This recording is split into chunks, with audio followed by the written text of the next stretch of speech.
আসসালামু আলাইকুম ওয়া রাহমাতুল্লাহি ওয়া বারাকাতুহু।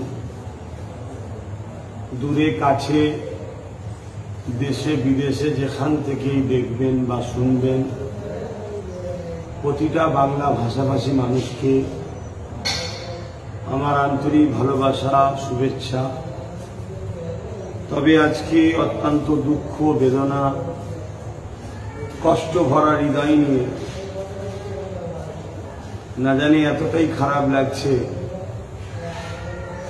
আমার নিজের জিন্দেগির থেকেও যাকে আমরা বেশি ভালোবাসি।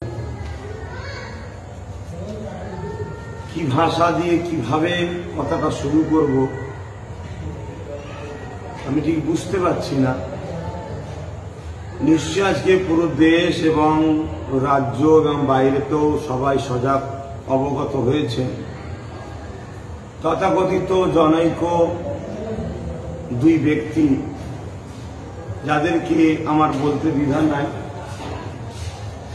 যারা সমাজ বিরোধী, মানবতা বিরোধী, ইনসাফ বিরোধী,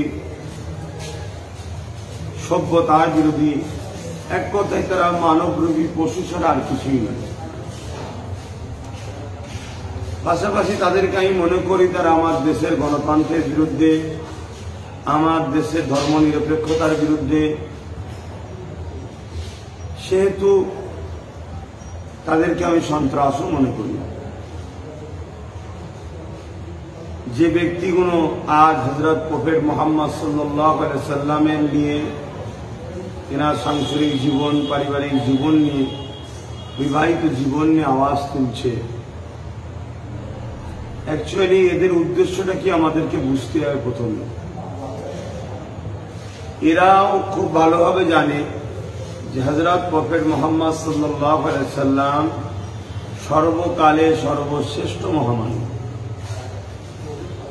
কেননা বিশ্বের কায়নাতের যিনি স্রষ্টা, মহান রব্বুল আলামিন, মহান স্রষ্টা, তিনি নিজে বলেছেন ইন্নাকা লাআলা খুলুকিন আযীম।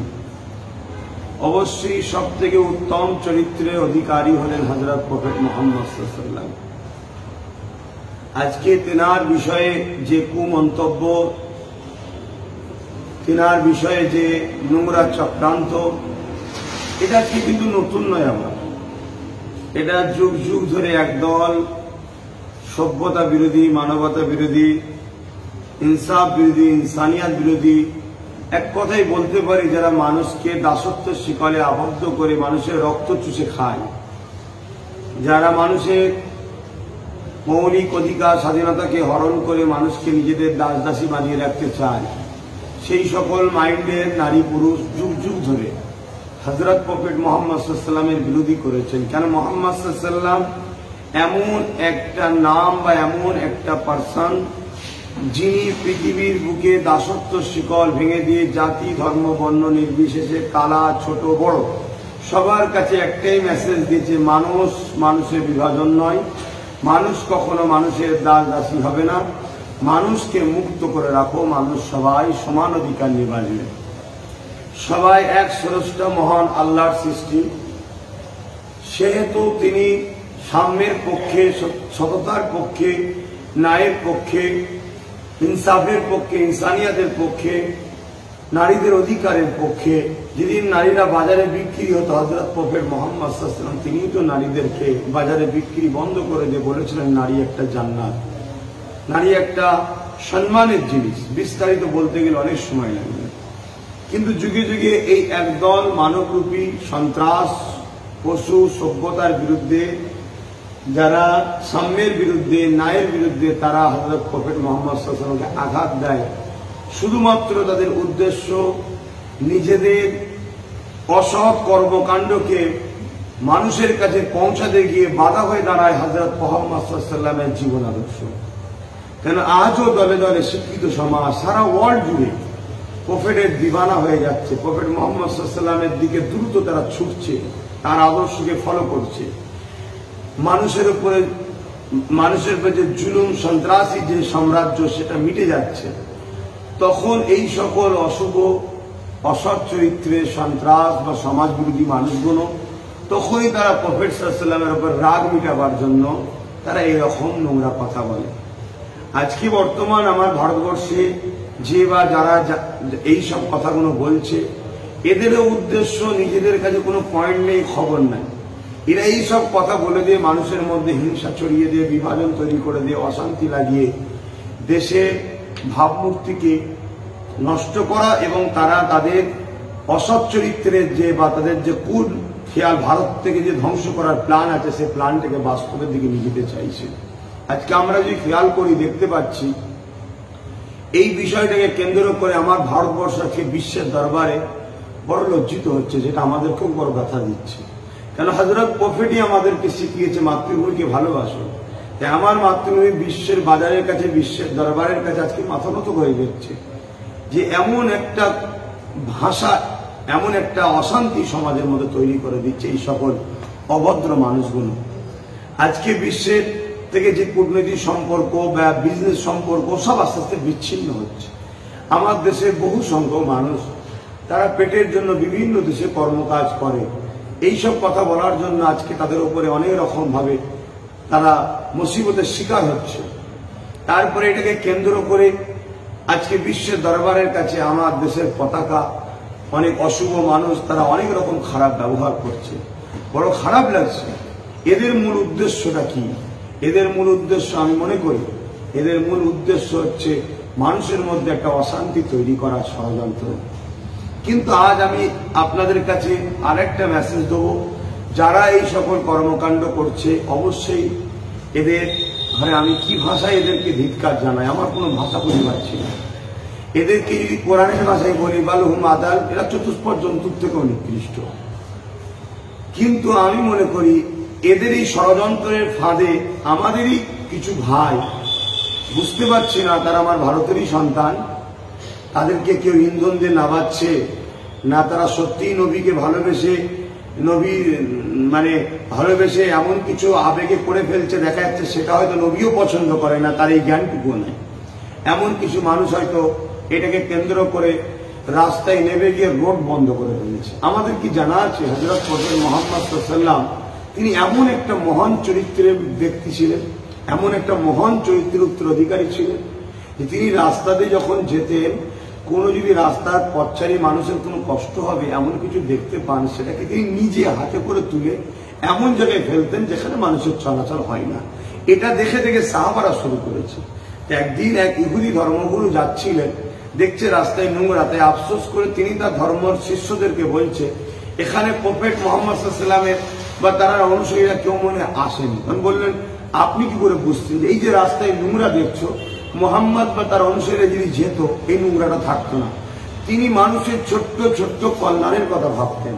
আজকে সেই মহান হাস্তির বিষয়ে, চরিত্র অধিকারীর বিষয়ে এরা এই কথা বলল। এই কথাটাকে কেন্দ্র করে আমরা যারা সত্যি দরদি না দরদি সেজে না আমাদের শিক্ষার অভাবে জানি না বা কারো চক্রান্তের ইশারায় যারা রাস্তায় নেবে আধ ঘন্টা হোক 1 ঘন্টা হোক কম বেশি সময় রোডকে অবরোধ করছেন, আপনারা কি জানেন ওই রাস্তায় হাজারো গাড়িতে এমনও লোক আছে যারা হয়তো অসুস্থ, যারা হয়তো নিজের প্রয়োজনে কোনো কাজে যাচ্ছে টাইমে, তারা কেউ কিন্তু আমার নবীকে অসম্মান করেনি, তারা কোনো নবীর বিষয়ে খারাপ কমেন্টও করেনি, তারপরেও তারা কিন্তু আজকে কষ্টের শিকার হচ্ছে। তাদের অনেকের কাছে বাচ্চা আছে, অনেকে নিজের প্রয়োজনীয় অনেক কর্মকাণ্ড আছে। আমার বলার উদ্দেশ্য এটাই, হয়তো শোনার পরে অনেকে ভাববেন যে তুমি কি বলতে চাইছো। আমি একটাই বলতে চাইছি, আন্দোলন করব যে নেতার জন্য, সেই নেতা যেটা অপছন্দ করে সেটা করে তাকে খুশি করা যাবে না। আমার নবী যখন রাস্তা থেকে যদি পথচারী মানুষের কষ্টের জিনিস সরিয়ে দেয়, আর আমরাই সেই নবীর উম্মাত হয়ে রোড জাম করে রাস্তার পথচারী মানুষকে কষ্ট দেবার বলবো মুহাম্মদ সাল্লাল্লাহু আলাইহি ওয়াসাল্লাম উম্মাত, হয় আপনার শিক্ষার অভাব, না হয় আপনার দ্বারাই আবার এই সকল অসৎ চরিত্রের লোকেরাই আমার ইসলামের ভাবমূর্তিকে নষ্ট করার জন্য হয়তো আপনাদেরকে অপর দিক দেবার নামাচ্ছি কিনা জানি না। তবে যদি শিক্ষার অভাবে হয়, আমি অনুরোধ করব, আমি আপনাদেরকে জ্ঞান দিচ্ছি না, আমি অনুরোধ করব আপনার চাল চলন কথাবার্তায় এমন কিছু ভুল যেন না হয়ে যায় যে দ্বারা মূলত আবারই আমার ইসলামকে কেউ নোংরা ভাষায় কমেন্ট করার সুযোগ পায়। কেন আমাদেরও কিছু কর্মকাণ্ডে ভুল আছে।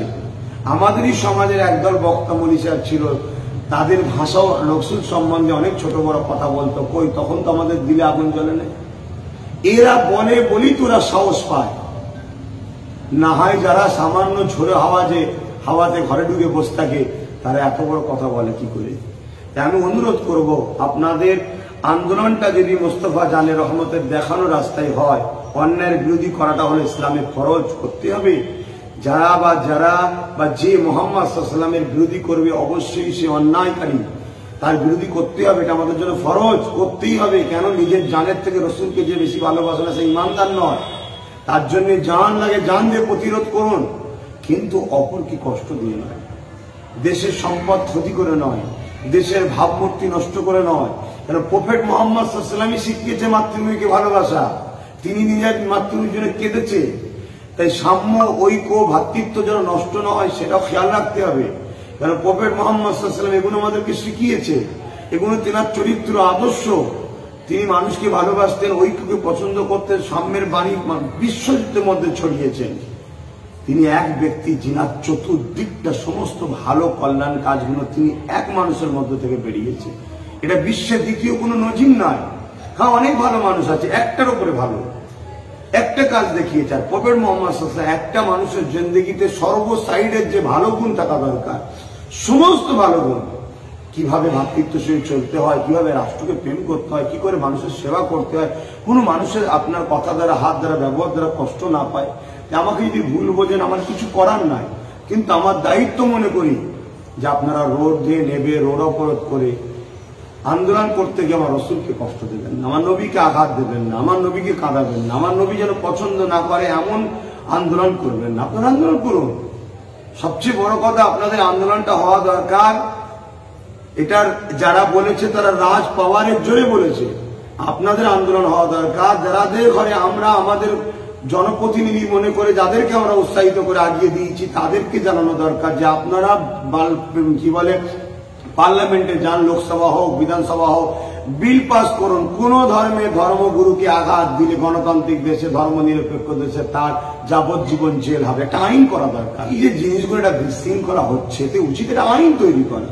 সেই জায়গায় আমাদের চাপ দেওয়া দরকার, সেই জায়গায় আমাদের বলা দরকার না নিরীহ মানুষকে অপরকে কষ্ট দিচ্ছে, এটা ঠিক নয়। হ্যাঁ, আপনারা যদি মনে করেন বড় বড় সভা তৈরি করবেন, সেখানে সভা তৈরি করে প্রফেট সম্বন্ধে আলোচনা করলেন, আরো অন্য ধর্মের মানুষকে সেখানে আনলেন, তাদেরও ধর্মবাণী তারা বলুক, সত্য কথা বলতে বলুন। প্রত্যেকটা ধর্মগ্রন্থে তাদের প্রফেট মোহাম্মদ সাল্লাল্লাহু আলাইহি ওয়াসাল্লামের প্রশংসা আছে, তাহলে সেই কথা তারা বলুক, মানুষ জানুক। তাহলে এই বিভাজন যারা করছে, এরা যে আদৌ হিন্দু, মুসলিম, দলিত, শিখ কোন ধর্মেরই এরা নয়, এরা চায় আমার মাতৃভূমি ভারতটাকে শেষ করছে, সেটা তখন মানুষ জানতে পারবে।